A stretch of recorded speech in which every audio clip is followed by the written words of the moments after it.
Hey guys, Darren here with a box review of 1991-92 SkyBox Series 1. This was the follow-up to the very remarkable gold and black cards of their inaugural release. And those cards were a lot more art-based. These were a lot flashier.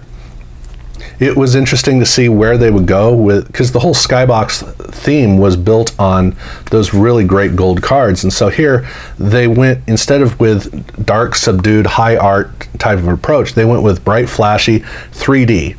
This stuff was still very new. 3D graphics. I was getting into college just a few years after this, studying 3D art in part. And even at that time, 3D art was still very new and fresh and exciting. And so these cards really capitalized on it. In fact, their wrappers, they have 4 different wrappers. They have one with a kind of a red color, and then they have green, and then they have blue, and then they have yellow. And those 4 wrappers are, they show it off. They don't have variations on it. So the red only has these boomerangs, the yellow only has the triangles, and then the lightning strikes in green and the stars in blue on every pack. So they went the score route of having 4 different packs in the box. And the cards themselves are designed somewhat different from the previous year, where they have the same idea of you have a cutout of the player and then you have something behind. Now, unlike the previous year, they kind of got rid of the border by having a solid white background that runs off the card back, but then they have a 3D pattern inside of it. And in Jordan, they actually added a bit of sky, which is a neat thing that they did. With Larry Bird, it shows a little bit better the approach that all these cards have. So with the cards, the background is really exciting. It's highly colorful. It's really bright.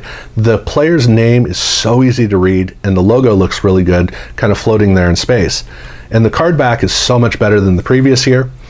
They were having more fun. This was kind of a pop art approach with all the things tilted sideways.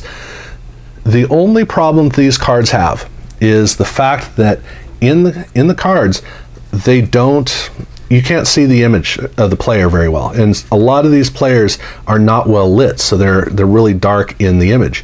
We do have a good Michael Smith card, so that's nice.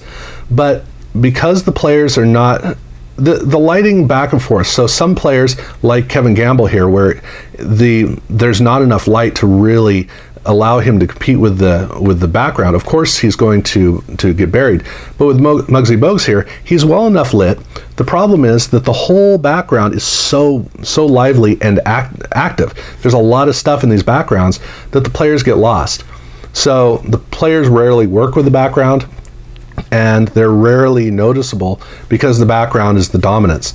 I almost wish that they had taken the players out and allowed us just to see the background, because that's kind of the whole point of the card. So unfortunately, that is a major problem with these cards. When going through the packs, as you go through, the players don't really stand out, but the names do. So that's good. And the backgrounds are interesting, but you just don't see the players as you go card through these packs. I lost interest for the most part. After a while, it didn't take all that long before I was just flat out working on putting together the set. The set itself it's a great set. It's got Michael, it's got Bird, it's got Magic, but they do have, at the end, they have a couple of subsets. And first off, they have their stat leaders, and then they have best single game performance, and then they have All-Star Weekends. So you have the Hornets mascot, because it was held in Charlotte. You got Craig Hodges with 3-point competition. You got D Brown with the dunk competition, and so you got those. And then you have all rookie team cards. And this is interesting, where you look at this all-rookie team, and it's the only all-rookie team, or one of the few all-rookie teams that really doesn't have a superstar. Derek Coleman was the closest they had. Gary Payton did not make this all-rookie team, so he would have been the strongest player from this rookie class. So kind of weird to see that, but it is.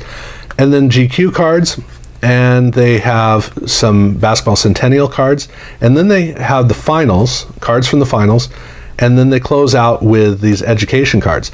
And the education cards are interesting in that this wasn't the only time they did education cards, but the education cards do have player associations. So here with social studies, this is a card of Kevin Johnson and Reggie Miller. So if you collect either of those players or teams, they're on that. And then likewise with mathematics, you got David Robinson. So technically, this is a David Robinson card, which is a very unique card for a team set.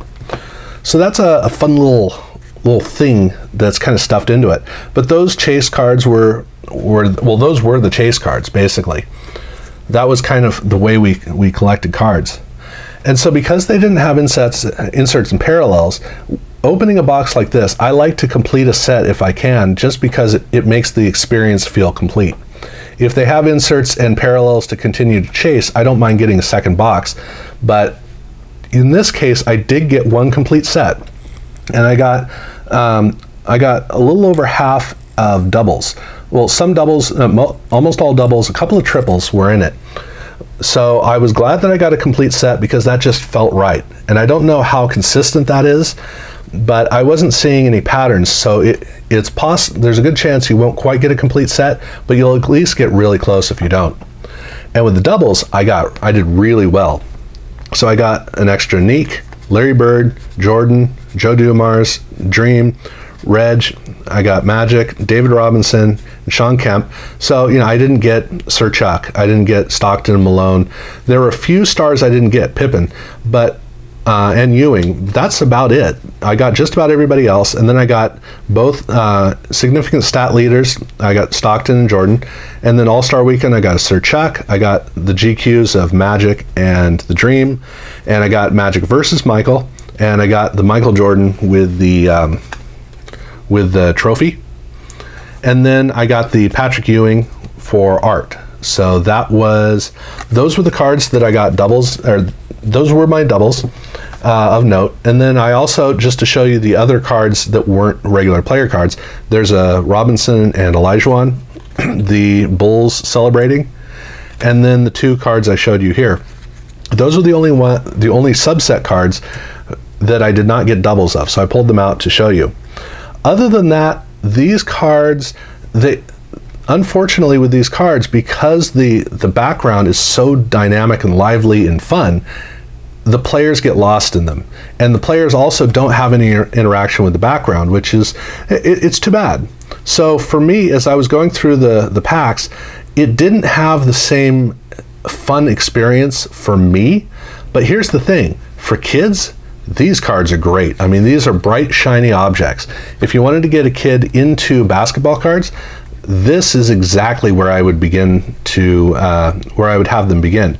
Now, if you're an adult trying to get great cards, there are 4 Michael Jordan cards. Is it 4? I think there are 5 Jordan cards in this box. So there are a fair number in here. But these are not the kinds of cards that are going to have a super rarity where you're going to get that one great card. All of these cards seem well centered. They really don't have anything that would cause a well-centered card to be super rare. And the centering, the card quality, or the card stock, the quality of printing, all of that stuff is so consistent with these cards. This isn't a place you're going to find super rare cards. So this is not the kind of box where you're going to get a really special, expensive card. That's not the way that it worked at the time. Instead, what you get are really exciting, lively cards that are fun to look at, especially for kids.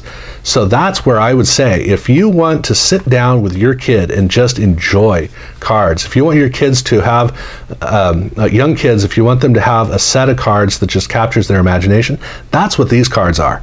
That's where I would say that this has its greatest strength.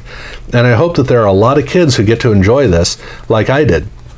I was a bit older when I was collecting, so I preferred the previous year to this year, but still these cards were amazing. And I remember at the time, there was, most of the people I talked to thought these cards were a lot better than the previous year. I never understood it, but I've always had more of an eye for art.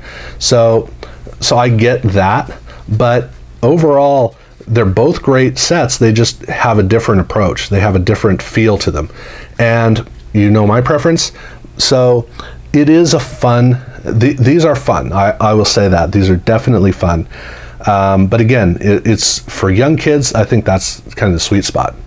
So yeah, that's my take on it. Thank you guys for watching.